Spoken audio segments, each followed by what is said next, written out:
Welcome back to Joy Recovery Radio, where we're dedicated to helping couples find healing and hope after sexual infidelity and betrayal trauma. We share real stories, practical strategies, and deep insights to support you on both sides of this difficult journey. We truly believe this message can change lives, and you can help us reach more people by engaging with our content. Wherever you listen, on Spotify, Apple Podcasts, or YouTube, please hit that follow or subscribe button. A quick like and a 5-star review also goes a long way, helping others discover our community when they need it most. Let's dive into today's episode. Hello and welcome back to Joy Recovery Radio. Today I want to start with a simple question.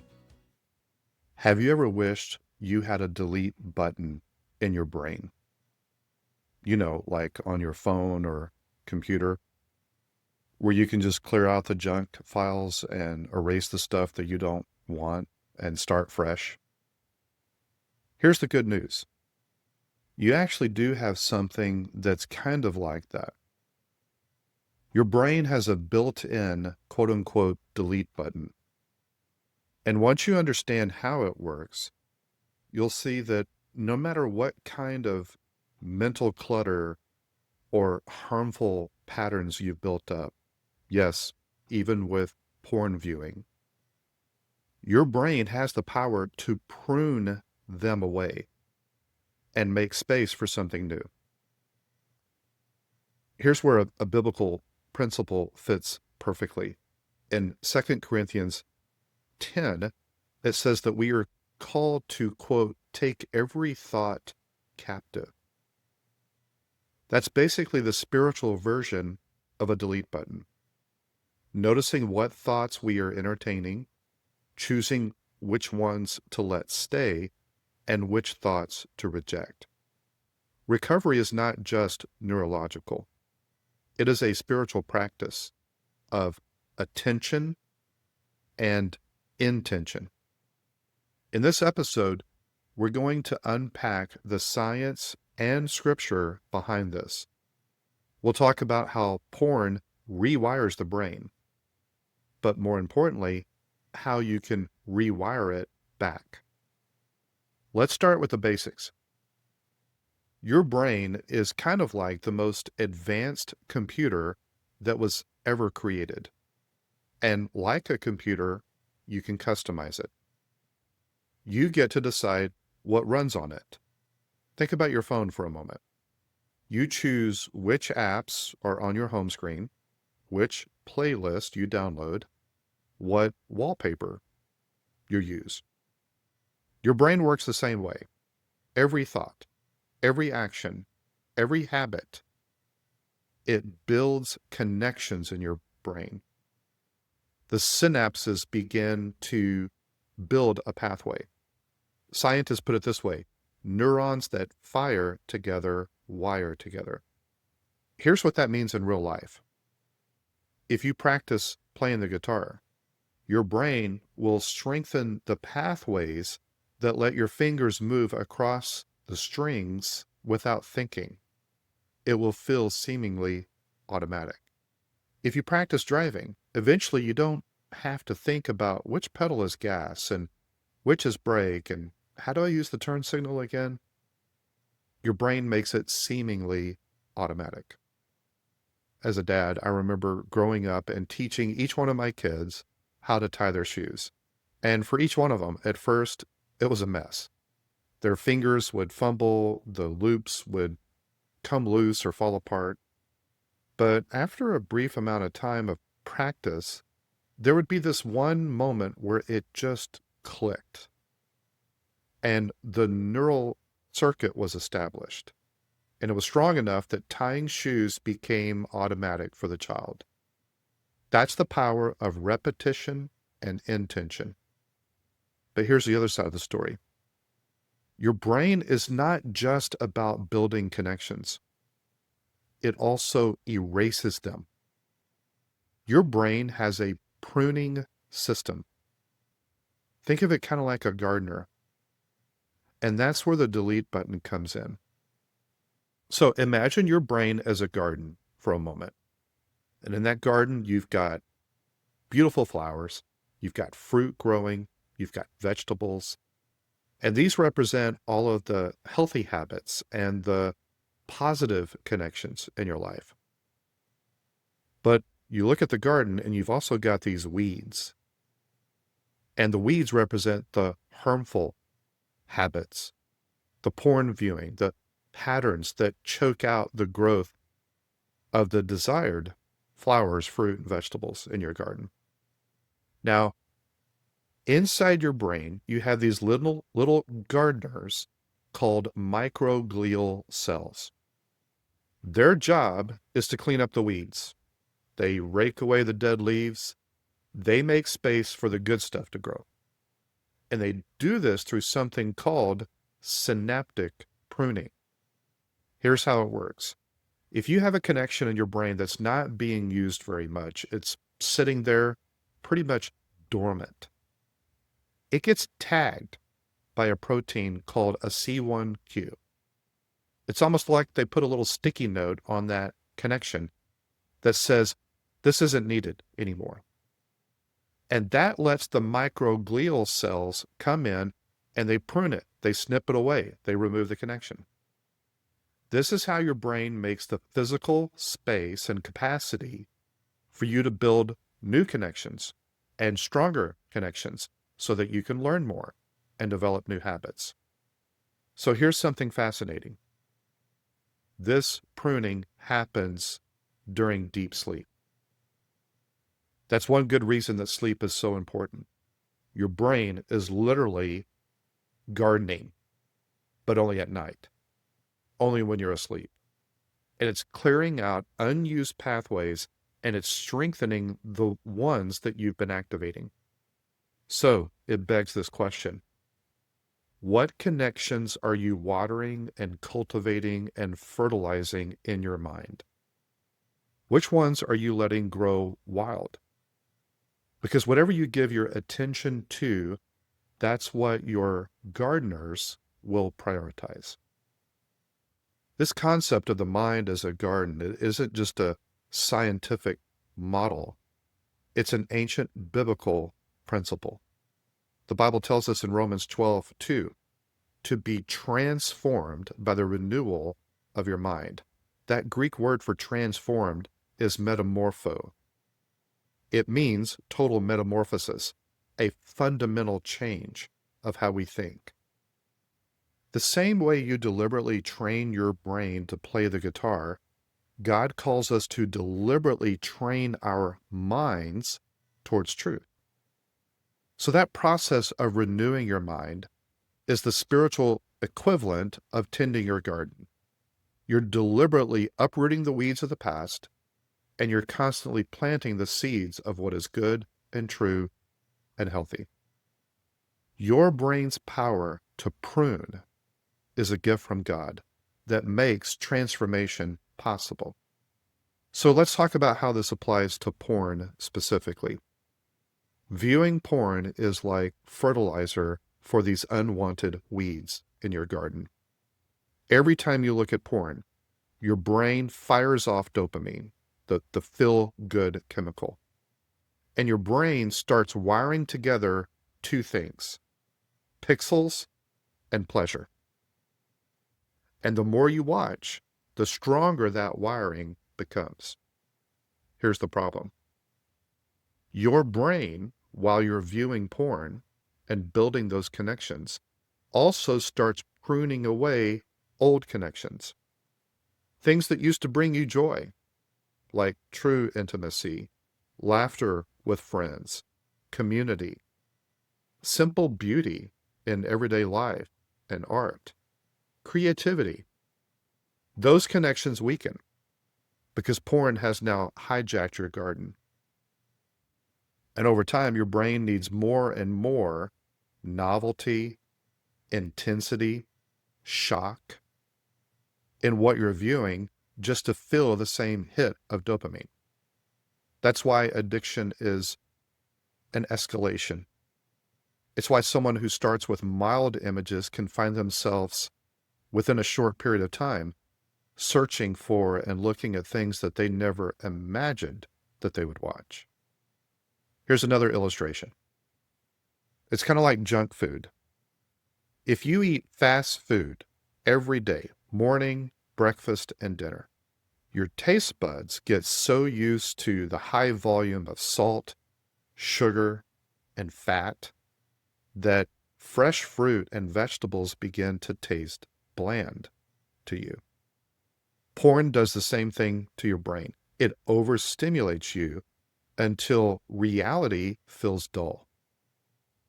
So when you try to stop, you have this anxiety, restlessness, sleeplessness. You might even feel some emptiness inside. That is not a sign of failure. That is a sign that your brain is pruning and rewiring.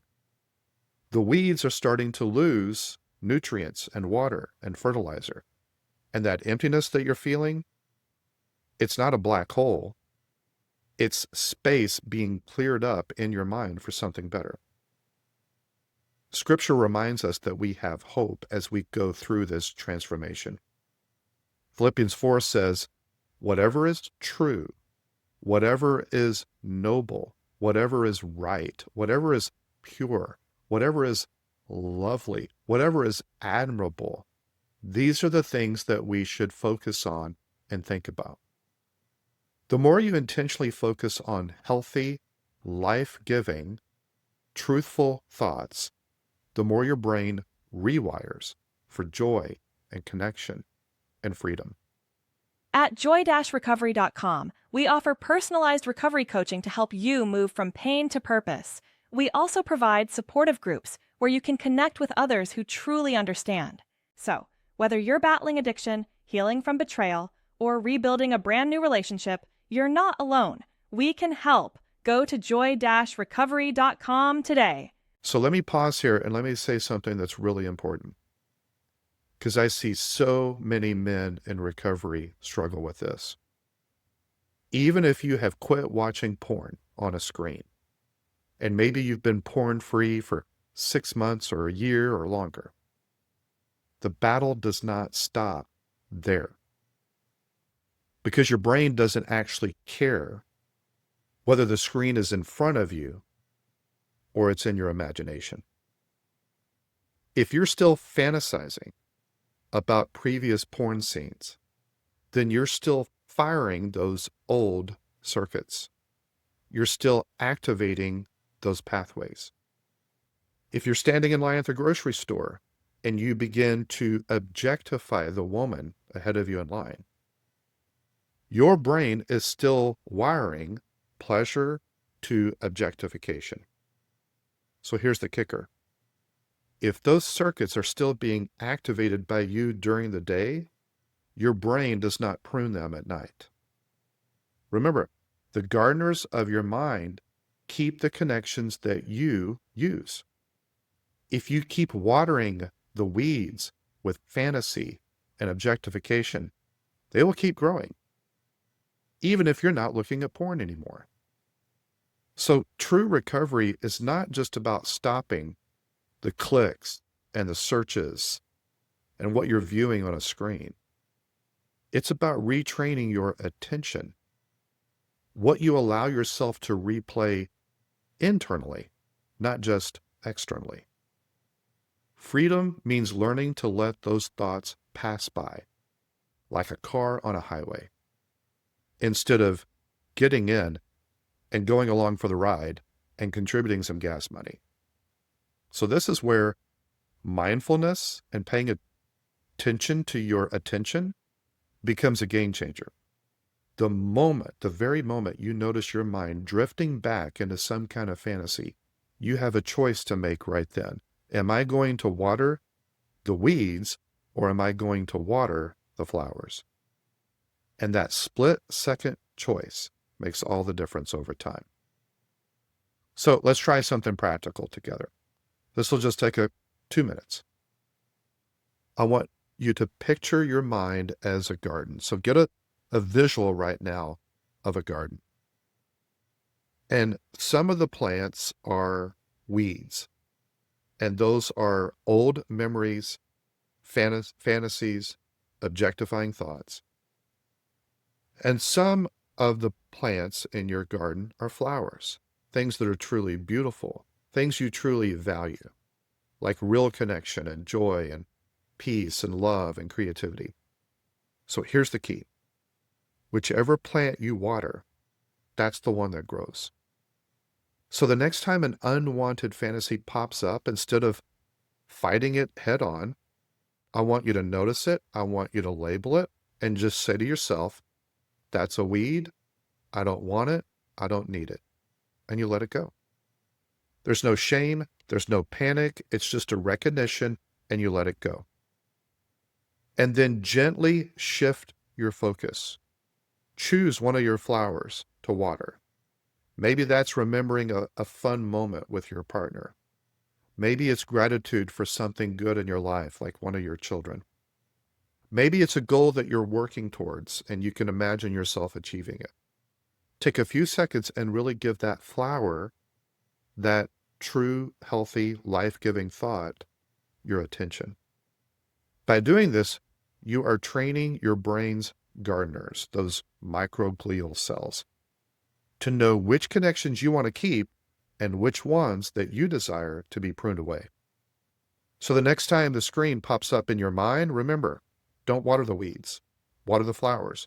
Just say to yourself, that's a weed, I don't want it, I don't need it. And then shift your focus to something healthy. Here's the good news.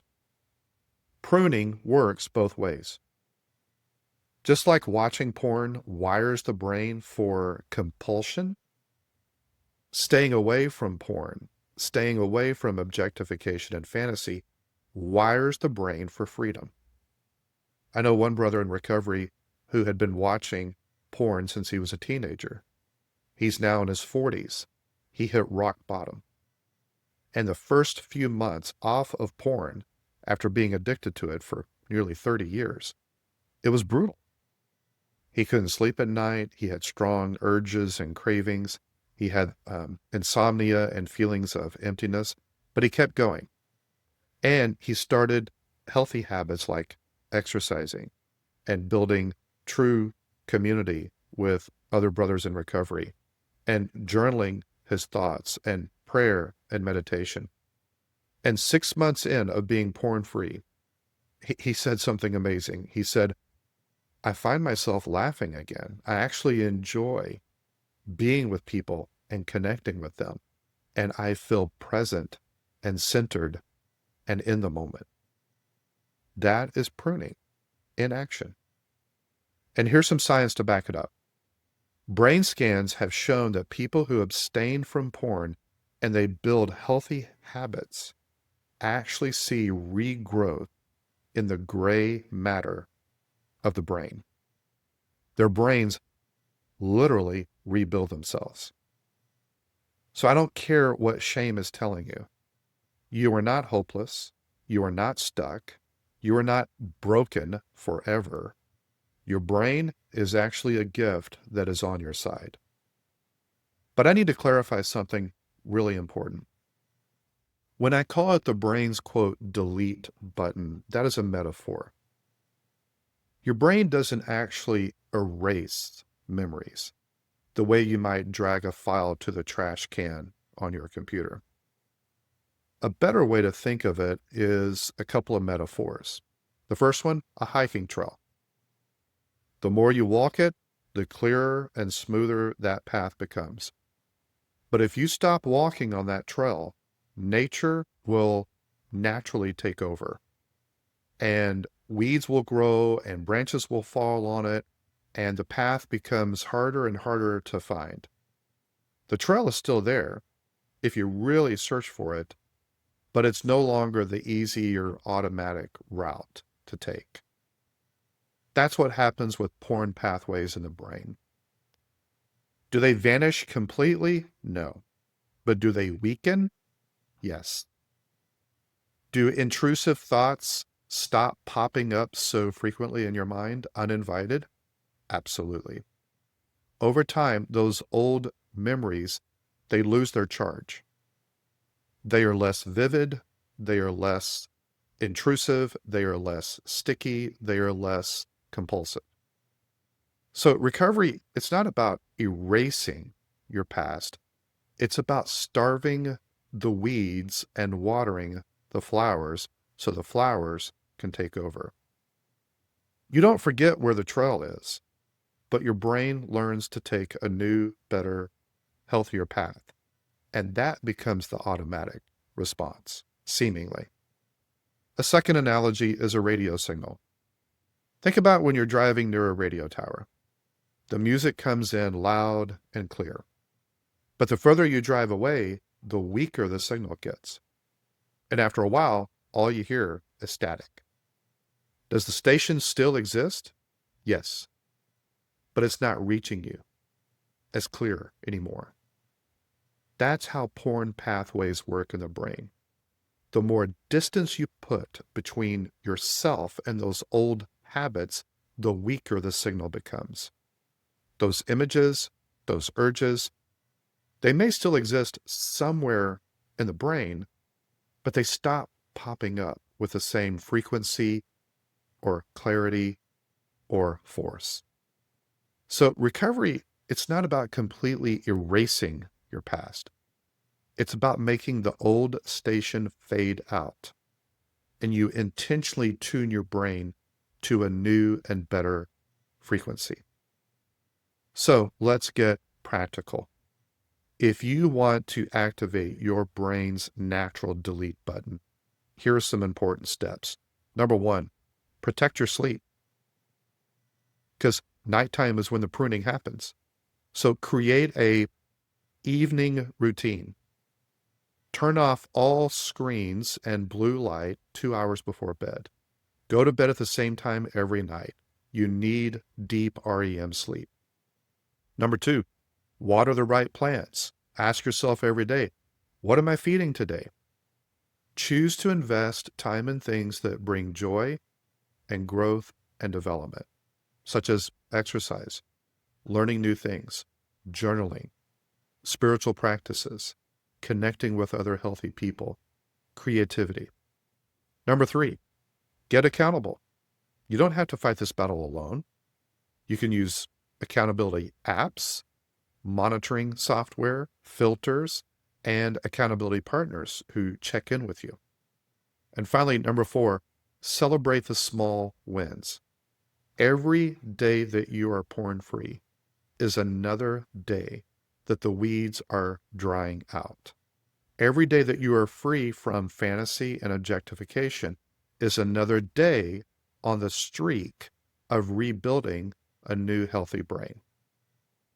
You'll begin to notice over time how your mind and your heart and your life are completely being transformed. So, biblically, each of these steps is an act of stewardship, of you managing your mind and your life, choosing what to dwell on, choosing how to spend your time, choosing who to share your life with, are spiritual disciplines as much as they are neurological practices. Think of it like training for a marathon. If your goal was to run 26 miles, you would not start day one by running 26 miles. You would start by maybe running half a mile. And then you'd eventually progress to 2, and then 5. And recovery is the same way. Every day, every small step is progress. Before you know it, you'll look back and you'll realize just how far you've come. So, your brain is customizable. You are not forced or locked into the patterns of your past. God gave you a delete button in your brain.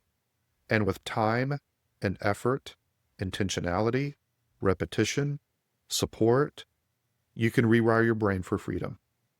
So let me leave you with just a few questions to reflect on. Number one, what weeds in your mind are you still watering and you're ready to stop? Number two, what flowers do you want to cultivate instead? And number three, who can you invite to walk with you in this process of transformation? Your freedom is possible. It's not just possible, it's totally obtainable if you keep on keeping on. Your brain was designed to heal.